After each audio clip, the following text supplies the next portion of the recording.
ಉದಯಗಿರಿಯಲ್ಲಿ ಪೊಲೀಸರ ಮೇಲೆ ಕಿಡಿಗೇಡಿಗಳು ನಡೆಸಿದ ಕಲ್ಲು ತೂರಾಟದ ವಿರುದ್ಧ ಹೋರಾಟಕ್ಕಿಳಿದಿವೆ ಹಿಂದೂ ಪರ ಸಂಘಟನೆಗಳು. ಮೈಸೂರಿನಲ್ಲಿ ಈ ಸಂಬಂಧ ಪ್ರತಿಭಟನೆಗೆ ಮೊದಲು ಪೊಲೀಸರು ಅನುಮತಿಯನ್ನ ನಿರಾಕರಿಸಿದ ಬೆನ್ನಲ್ಲೇ ಹೈಕೋರ್ಟ್ ಮೊರೆ ಹೋದ ಸಮಿತಿಗೆ ಸಿಕ್ಕಿದ್ದು ಷರತ್ತುಬದ್ಧ ಪರ್ಮಿಷನ್. ಅದರಂತೆಯೇ ಪ್ರತಿಭಟನಾ ಮೆರವಣಿಗೆ ಕೈಬಿಟ್ಟ ಸಮಿತಿ ಫುಟ್ಬಾಲ್ ಮೈದಾನದಲ್ಲಿ ಪ್ರತಿಭಟನಾ ಸಭೆಯನ್ನು ನಡೆಸಿದೆ. ಒಂದು ವರದಿ ಇದೆ, ನೋಡ್ಕೊಂಡ್ ಬನ್ನಿ. ಇನ್ನು 6 ತಲೆ ಇಲ್ಲ ಉದಯಗಿರಿ ದಳ್ಳುರಿ. ಮೈಸೂರಿನಲ್ಲಿ ಬೆಂಕಿ ಉಗುಳಿದ ಕೇಸರಿ ಪಡೆ. ಮೈಸೂರಿನಲ್ಲಿ ಇನ್ನು 6 ತಲೆ ಇಲ್ಲ ಉದಯಗಿರಿ ಉರಿ. ಸೋಷಿಯಲ್ ಮೀಡಿಯಾದಲ್ಲಿನ ಅವಹೇಳನಕಾರಿ ಪೋಸ್ಟ್ ವಿರುದ್ಧ ಬೀದಿಗಿಳಿದ ಉದ್ರಿಕ್ತರು. ಪೊಲೀಸರ ಮೇಲೆ ನಡೆಸಿದ ಕಲ್ಲು ತೂರಾಟ, ಅವತ್ತು ತೋರಿದ ಗುಂಡಾಗಿರಿ ಕೇಸರಿ ಸಂಘಟನೆಗಳನ್ನ ರೊಚ್ಚಿಗೆಬ್ಬಿಸಿದೆ. ಕೇಸ್ ಸಂಬಂಧ 16 ಮಂದಿ ಬಂಧಿಸಿರುವ ಪೊಲೀಸರು ಉಳಿದ ಆರೋಪಿಗಳನ್ನ ಬಂಧಿಸಿಲ್ಲ ಅನ್ನೋದಿಲ್ಲಿ ಬಿಜೆಪಿ ಸೇರಿದಂತೆ ಹಿಂದೂ ಸಂಘಟನೆಗಳ ಕ್ರೋಧಾಗ್ನಿ. ಉದಯಗಿರಿ ಕಲ್ಲು ತೂರಾಟ ಖಂಡಿಸಿ ಹಿಂದೂ ಸಂಘಟನೆಗಳು ಆಯೋಜಿಸಿದ ಜಾಗೃತಿ ಜಾಥಾದಲ್ಲಿ ಬೆಂಕಿಯುಂಡೆ ಎಸೆದಿದ್ದು ಕೇಸರಿ ಮುಖಂಡರು. ರಾಜ್ಯ ಸರ್ಕಾರ ಕೈ ಕಟ್ಕೊಂಡು ಕೂತಿರ್ತಕ್ಕಂಥದ್ದು ಒಂದು ಕಡೆ, ಮತ್ತೊಂದು ಕಡೆ ಸ್ವತಃ ಗೃಹ ಸಚಿವರು ಹೇಳ್ತಾರೆ, ಅಸಹಾಯಕರಾಗಿ ಹೇಳ್ತಾರೆ ರಾಜೀನಾಮೆ ಕೊಡಬೇಕಾಗ್ತದೆ ಅನ್ನೋ ಮಾತನ್ನು ಕೂಡ ಅವರು ಆಡಿದ್ದಾರೆ. ಇವತ್ತು ಪೊಲೀಸ್ ಇಲಾಖೆ ಇವತ್ತು ಅಸಹಾಯಕರಾಗಿದ್ದಾರೆ ಅಂತ ಹೇಳಿದ್ರೆ, ಗೃಹ ಸಚಿವರು ಇವತ್ತು ಅಸಹಾಯಕರಾಗಿ ಮಾತನಾಡ್ತಾ ಇದ್ದಾರೆ ಅಂತ ಹೇಳಿದ್ರೆ, ಸಮಾಜದಲ್ಲಿ ಜಾಗೃತಿ ಮೂಡಿಸಿ ನಮ್ಮ ಸಮಾಜದ ಹಿಂದೂ ಸಮಾಜದ ರಕ್ಷಣೆ ಅನಿವಾರ್ಯವಾಗಿ ಇವತ್ತು ಹಿಂದೂ ಸಂಘಟನೆಗಳು ಇಡಬೇಕಾಗಿರ್ತಕ್ಕಂಥದ್ದು ಅನಿವಾರ್ಯ. ಗೃಹ ಸಚಿವ ಬಂದು ಹೋದರೂ ತಪ್ಪಿತಸ್ಥರನ್ನ ಪೊಲೀಸರು ಬಂಧಿಸಿಲ್ಲ. ಪ್ರಚೋದನಾಕಾರಿ ಭಾಷಣ ಮಾಡಿದ ಆರೋಪಿಯನ್ನ ನಿನ್ನೆಯಷ್ಟೇ ಬಂಧಿಸಲಾಗಿದೆ. ಇಲ್ಲಿ ಓಟ್ಗಾಗಿ ಸಿಎಂ ಸಿದ್ದರಾಮಯ್ಯ, ಗೃಹ ಸಚಿವ ಪರಮೇಶ್ವರ್ ಆರೋಪಿಗಳ ವಿರುದ್ಧ ಕಠಿಣ ಕ್ರಮ ಕೈಗೊಳ್ತಿಲ್ಲ ಅನ್ನೋದಿಲ್ಲಿ ಕೇಸರಿ ಪಾಳೆಯದ ಆರೋಪ.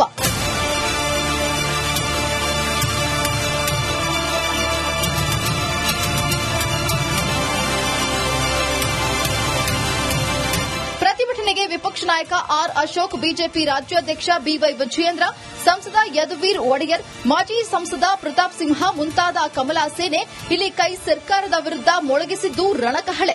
ಹಾಗೆ ಪೊಲೀಸರ ನೈತಿಕ ಸ್ಥೈರ್ಯ ತುಂಬೋಕೆ ಈ ಪ್ರತಿಭಟನೆ ಅಂತ ಸಮಜಾಯಿಷಿ ಕೊಟ್ಟಿದ್ದು ಬಿಜೆಪಿ ಬ್ರಿಗೇಡ್. ಉದಯಗಿರಿ ಗಲಭೆ ವಿರುದ್ಧ ಕೇಸರಿ ಪಡೆ ಇವತ್ತು ಪ್ರತಿಭಟನೆಗೆ ಮುಂದಾಗಿತ್ತು. ಈ ಪ್ರತಿಭಟನೆಗೆ ಹಿಂದೂ ಸಂಘಟನೆಗಳು ಕೂಡ ಮುಂದಾಗಿತ್ತು. ರಾಷ್ಟ್ರೀಯ ಸುರಕ್ಷಾ ಜನಾಂದೋಲನ ಸಮಿತಿ ನೇತೃತ್ವದಲ್ಲಿ ಪ್ರತಿಭಟನೆ ನಡೆಸೋದಕ್ಕೆ ಪ್ಲಾನಿಂಗ್ ಅನ್ನ ಮಾಡಿಕೊಂಡಿತ್ತು. ಗನ್ ಹೌಸ್ ಇಂದ ಆಂಜನೇಯ ದೇಗುಲದವರೆಗೂ ಕೂಡ ಜಾಥಾ ನಡೀಬೇಕಾಗಿತ್ತು. ಆದ್ರೆ ಅವರಿಗೆ ಅನುಮತಿ ಸಿಗಲಿಲ್ಲ. ಸೊ ಮೈಸೂರು ಚಲೋ ಜಾಥಾಗೆ ಸಮಿತಿ ಪ್ಲಾನ್ ಮಾಡಿಕೊಂಡಿತ್ತು. ಆದ್ರೆ ಪೊಲೀಸರು ಅದಕ್ಕೆ ಅನುಮತಿಯನ್ನ ಕೊಡಲಿಲ್ಲ, ನಿರಾಕರಣೆ ಮಾಡಿದ್ರು. ಹೀಗಾಗಿ ಹೈಕೋರ್ಟ್ ಮೆಟ್ಟಿಲೇರಿತು ಸಮಿತಿ. ಕೇಸ್ ವಿಚಾರಣೆಯನ್ನ ಆಲಿಸಿದಂತಹ ನ್ಯಾಯಮೂರ್ತಿಗಳಾದಂತಹ ಆರ್ ದೇವದಾಸ್ ಅವರು, ಅವರ ಏಕಸದಸ್ಯ ಪೀಠ, ಅರ್ಜಿದಾರರ ಪರ ವಕೀಲರಾದಂತಹ ಅರುಣ್ ಶ್ಯಾಮ್ ಅವರು ಪ್ರಬಲವಾಗಿ ವಾದವನ್ನ ಮಂಡಿಸ್ತಾರೆ.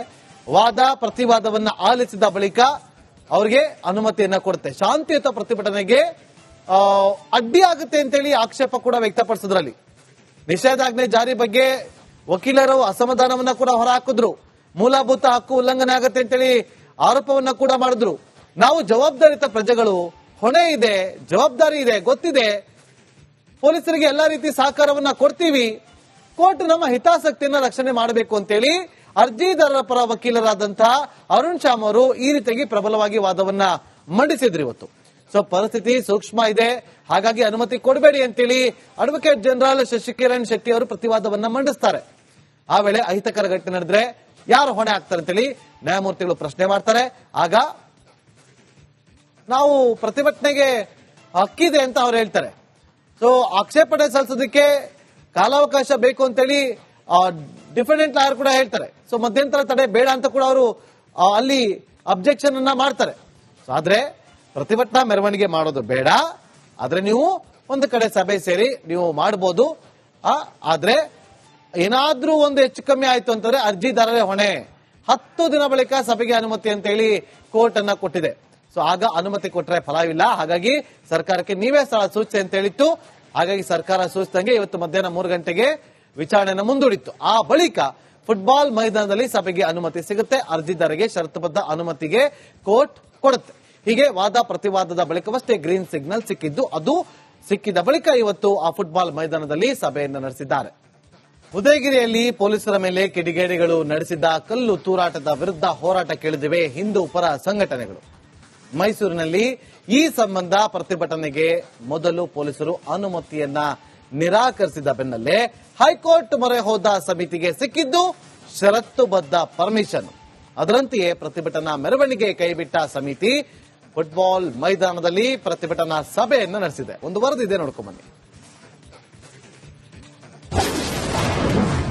ಇನ್ನು 6 ತಲೆ ಇಲ್ಲ ಉದಯಗಿರಿ ದಳ್ಳುರಿ. ಮೈಸೂರಿನಲ್ಲಿ ಬೆಂಕಿ ಉಗುಳಿದ ಕೇಸರಿ ಪಡೆ. ಮೈಸೂರಿನಲ್ಲಿ ಇನ್ನು 6 ತಲೆ ಇಲ್ಲ ಉದಯಗಿರಿ ಉರಿ. ಸೋಷಿಯಲ್ ಮೀಡಿಯಾದಲ್ಲಿನ ಅವಹೇಳನಕಾರಿ ಪೋಸ್ಟ್ ವಿರುದ್ಧ ಬೀದಿಗಿಳಿದ ಉದ್ರಿಕ್ತರು. ಪೊಲೀಸರ ಮೇಲೆ ನಡೆಸಿದ ಕಲ್ಲು ತೂರಾಟ, ಅವತ್ತು ತೋರಿದ ಗುಂಡಾಗಿರಿ ಕೇಸರಿ ಸಂಘಟನೆಗಳನ್ನ ರೊಚ್ಚಿಗೆಬ್ಬಿಸಿದೆ.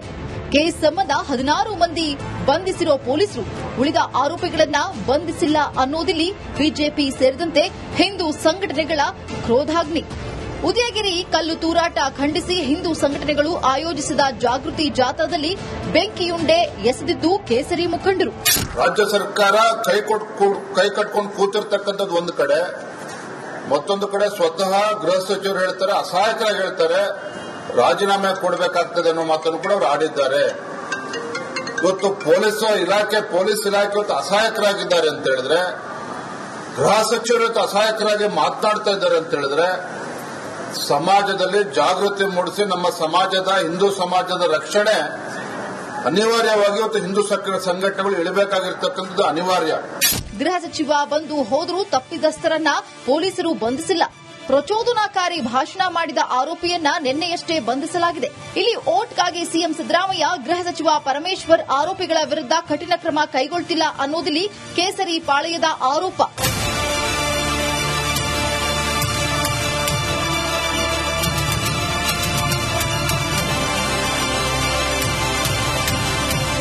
ಪ್ರತಿಭಟನೆಗೆ ವಿಪಕ್ಷ ನಾಯಕ ಆರ್ ಅಶೋಕ್, ಬಿಜೆಪಿ ರಾಜ್ಯಾಧ್ಯಕ್ಷ ಬಿವೈ ವಿಜಯೇಂದ್ರ, ಸಂಸದ ಯದುವೀರ್ ಒಡೆಯರ್, ಮಾಜಿ ಸಂಸದ ಪ್ರತಾಪ್ ಸಿಂಹ ಮುಂತಾದ ಕಮಲ ಸೇನೆ ಇಲ್ಲಿ ಕೈ ಸರ್ಕಾರದ ವಿರುದ್ಧ ಮೊಳಗಿಸಿದ್ದು ರಣಕಹಳೆ.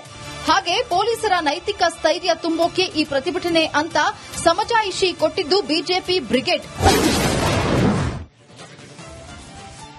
ಉದಯಗಿರಿ ಗಲಭೆ ವಿರುದ್ಧ ಕೇಸರಿ ಪಡೆ ಇವತ್ತು ಪ್ರತಿಭಟನೆಗೆ ಮುಂದಾಗಿತ್ತು.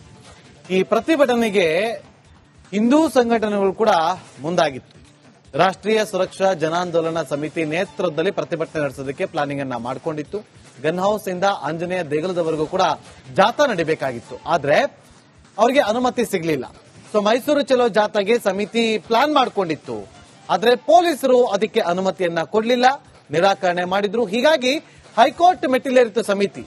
ಕೇಸ್ ವಿಚಾರಣೆಯನ್ನ ಆಲಿಸಿದಂತ ನ್ಯಾಯಮೂರ್ತಿಗಳಾದಂತಹ ಆರ್ ದೇವದಾಸ್ ಅವರು, ಅವರ ಏಕಸದಸ್ಯ ಪೀಠ, ಅರ್ಜಿದಾರರ ಪರ ವಕೀಲರಾದಂತಹ ಅರುಣ್ ಶ್ಯಾಮ್ ಅವರು ಪ್ರಬಲವಾಗಿ ವಾದವನ್ನ ಮಂಡಿಸ್ತಾರೆ. ವಾದ ಪ್ರತಿವಾದವನ್ನ ಆಲಿಸಿದ ಬಳಿಕ ಅವರಿಗೆ ಅನುಮತಿಯನ್ನ ಕೊಡುತ್ತೆ. ಶಾಂತಿಯುತ ಪ್ರತಿಭಟನೆಗೆ ಅಡ್ಡಿಯಾಗುತ್ತೆ ಅಂತೇಳಿ ಆಕ್ಷೇಪ ಕೂಡ ವ್ಯಕ್ತಪಡಿಸಿದ್ರಲ್ಲಿ. ನಿಷೇಧಾಜ್ಞೆ ಜಾರಿ ಬಗ್ಗೆ ವಕೀಲರು ಅಸಮಾಧಾನವನ್ನ ಕೂಡ ಹೊರಹಾಕಿದ್ರು. ಮೂಲಭೂತ ಹಕ್ಕು ಉಲ್ಲಂಘನೆ ಆಗುತ್ತೆ ಅಂತೇಳಿ ಆರೋಪವನ್ನ ಕೂಡ ಮಾಡಿದ್ರು. ನಾವು ಜವಾಬ್ದಾರಿತ ಪ್ರಜೆಗಳು, ಹೊಣೆ ಇದೆ, ಜವಾಬ್ದಾರಿ ಇದೆ, ಗೊತ್ತಿದೆ, ಪೊಲೀಸರಿಗೆ ಎಲ್ಲಾ ರೀತಿ ಸಹಕಾರವನ್ನ ಕೊಡ್ತೀವಿ, ಕೋರ್ಟ್ ನಮ್ಮ ಹಿತಾಸಕ್ತಿಯನ್ನ ರಕ್ಷಣೆ ಮಾಡಬೇಕು ಅಂತೇಳಿ ಅರ್ಜಿದಾರರ ಪರ ವಕೀಲರಾದಂತಹ ಅರುಣ್ ಶ್ಯಾಮ್ ಅವರು ಈ ರೀತಿಯಾಗಿ ಪ್ರಬಲವಾಗಿ ವಾದವನ್ನ ಮಂಡಿಸಿದ್ರು ಇವತ್ತು. ಸೊ ಪರಿಸ್ಥಿತಿ ಸೂಕ್ಷ್ಮ ಇದೆ, ಹಾಗಾಗಿ ಅನುಮತಿ ಕೊಡಬೇಡಿ ಅಂತೇಳಿ ಅಡ್ವೊಕೇಟ್ ಜನರಲ್ ಶಶಿಕಿರಣ್ ಶೆಟ್ಟಿ ಅವರು ಪ್ರತಿವಾದವನ್ನ ಮಂಡಿಸ್ತಾರೆ. ಆ ವೇಳೆ ಅಹಿತಕರ ಘಟನೆ ನಡೆದ್ರೆ ಯಾರು ಹೊಣೆ ಆಗ್ತಾರೆ ಅಂತೇಳಿ ನ್ಯಾಯಮೂರ್ತಿಗಳು ಪ್ರಶ್ನೆ ಮಾಡ್ತಾರೆ. ಆಗ ನಾವು ಪ್ರತಿಭಟನೆಗೆ ಹಕ್ಕಿದೆ ಅಂತ ಅವ್ರು ಹೇಳ್ತಾರೆ. ಸೊ ಆಕ್ಷೇಪಣೆ ಸಲ್ಲಿಸೋದಕ್ಕೆ ಕಾಲಾವಕಾಶ ಬೇಕು ಅಂತೇಳಿ ಡಿಫೆಂಡೆಂಟ್ ಲಾಯರ್ ಕೂಡ ಹೇಳ್ತಾರೆ. ಸೊ ಮಧ್ಯಂತರ ತಡೆ ಬೇಡ ಅಂತ ಕೂಡ ಅವರು ಅಲ್ಲಿ ಅಬ್ಜೆಕ್ಷನ್ ಅನ್ನ ಮಾಡ್ತಾರೆ. ಸೊ ಆದ್ರೆ ಪ್ರತಿಭಟನಾ ಮೆರವಣಿಗೆ ಮಾಡೋದು ಬೇಡ, ಆದ್ರೆ ನೀವು ಒಂದು ಕಡೆ ಸಭೆ ಸೇರಿ ನೀವು ಮಾಡಬಹುದು. ಆದ್ರೆ ಏನಾದ್ರೂ ಒಂದು ಹೆಚ್ಚು ಕಮ್ಮಿ ಆಯ್ತು ಅಂತಂದ್ರೆ ಅರ್ಜಿದಾರರೇ ಹೊಣೆ. 10 ದಿನ ಬಳಿಕ ಸಭೆಗೆ ಅನುಮತಿ ಅಂತ ಹೇಳಿ ಕೋರ್ಟ್ ಅನ್ನ ಕೊಟ್ಟಿದೆ. ಸೊ ಆಗ ಅನುಮತಿ ಕೊಟ್ಟರೆ ಫಲವಿಲ್ಲ, ಹಾಗಾಗಿ ಸರ್ಕಾರಕ್ಕೆ ನೀವೇ ಸೂಚಿಸಿ ಅಂತ ಹೇಳಿತ್ತು. ಹಾಗಾಗಿ ಸರ್ಕಾರ ಸೂಚಿಸಿದಂಗೆ ಇವತ್ತು ಮಧ್ಯಾಹ್ನ 3 ಗಂಟೆಗೆ ವಿಚಾರಣೆಯನ್ನು ಮುಂದೂಡಿತ್ತು. ಆ ಬಳಿಕ ಫುಟ್ಬಾಲ್ ಮೈದಾನದಲ್ಲಿ ಸಭೆಗೆ ಅನುಮತಿ ಸಿಗುತ್ತೆ. ಅರ್ಜಿದಾರರಿಗೆ ಷರತ್ತುಬದ್ಧ ಅನುಮತಿಗೆ ಕೋರ್ಟ್ ಕೊಡುತ್ತೆ. ಹೀಗೆ ವಾದ ಪ್ರತಿವಾದದ ಬಳಿಕವಷ್ಟೇ ಗ್ರೀನ್ ಸಿಗ್ನಲ್ ಸಿಕ್ಕಿದ್ದು. ಅದು ಸಿಕ್ಕಿದ ಬಳಿಕ ಇವತ್ತು ಆ ಫುಟ್ಬಾಲ್ ಮೈದಾನದಲ್ಲಿ ಸಭೆಯನ್ನು ನಡೆಸಿದ್ದಾರೆ.